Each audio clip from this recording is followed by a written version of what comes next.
because there is no such thing as an off season anymore with the transfer portal, NIL, one-time transfer. It's all coming together at the same time, and it's disrupting college basketball. I think that that's fair to say. Whether it's a good thing, bad thing, there are probably both sides of this. But you are a transfer, so I'm interested to get your thoughts on this kind of new age of player movement, player empowerment, and just this crazy off season of roster overhauls for everybody, basically.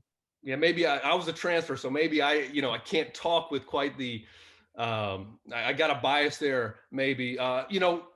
We always want to say something's 100% good, 100% bad. And that's whether it's basketball, politics, whatever. Like, there's a lot of nuance to everything.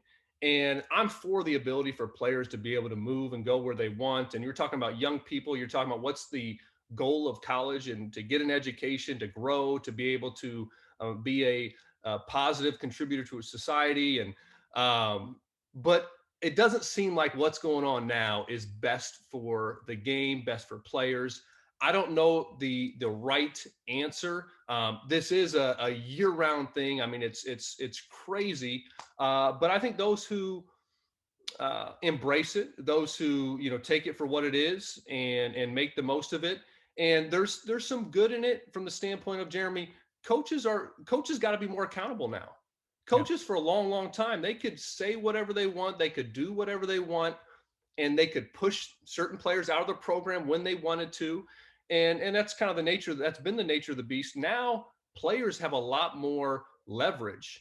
And I think for the most part, that's good. But I would hope that we're able to get to a point where there's maybe a little bit more balance, because I think players don't have there's really nothing holding them back, and they can kind of on a whim just leave, and there's no repercussions. And so I don't know if there's a solution. I don't know if and I don't want to go off on different things here, Jeremy, but if it's employer-employee relationships, if it's different types of contracts that can maybe have a balance of power. Look, I don't think college athletics is going anywhere. I don't think that's going to change the game. In fact, there's more to talk about right now, right? We're in late May or early May, and we're talking about, there's a lot of exciting things going on. But I would like to see a more balance of power between the coaches and institutions and the athlete students. Yeah, I'm with you, Trent. I don't think anybody can really argue with players being able to move freely, because coaches can move freely, right? I think they should have the freedom to make mistakes. And right? in most sports, they could already do that, right? There's only a handful of sports where they couldn't transfer up until recently. Correct. Yeah. So it was like the basketball is football, and I think baseball were the only ones you had to sit out. And it's clear because it's money. And the coaches are struggling with a lack of power because, as you said, they've always had the upper hand, so much so.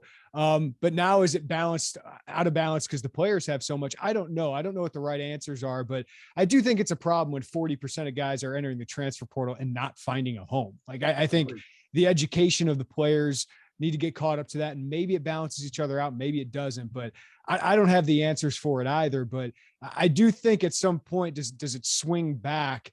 But I'm with you, Trent. I don't have the answers for what those things are. I thought Josh Whitman's idea of, hey, when you sign with a school, you got to be there for 2 years. You can still transfer, but if you're there for 2 years, you can transfer freely. I think that would have been a great idea originally, but I don't think the genie's going back in the bottle. I don't think it's going to go back that way. I think it's going to be really hard to do that. Yeah, I like that approach. I transferred after my freshman year. I had to sit out a year, though. I do like that. I think probably in 80% of the situations, most kids would be better off staying put, sticking with where you're at, fighting through whatever adversity. I think most kids would be better with that. But look, there's a lot of times where they're better off transferring and getting to a new place, new scenery. Look, you're making a decision as a young person, and then to be, to not be allowed to change your mind when many other students do this too. Many other non-athlete students, they transfer all the time. We have no problem with that. If that was my son, my daughter, and for some reason, I think from the outside, all we just think about is basketball, but there's so many more things that go into it. And you want to give them the opportunity to transfer, to go to a new place if that's what's best for them. But I think sadly, there's a lot of other voices. There's a lot of other characters in some of these young people's ears, and maybe overpromising things that aren't going to happen. And that's just where you hope that these young people have the the education, the knowledge, the right influence as they make these decisions. And again, I'll get back to it though, Jeremy. I think coaches now, for so long, is always about me and my program. And I think the coaches that, hey, I want to help you achieve your goals. What's important to you? And that's like any leader in any business, anything. The coaches, the leaders that do that the best, their product, their company, their team, I think will benefit from that.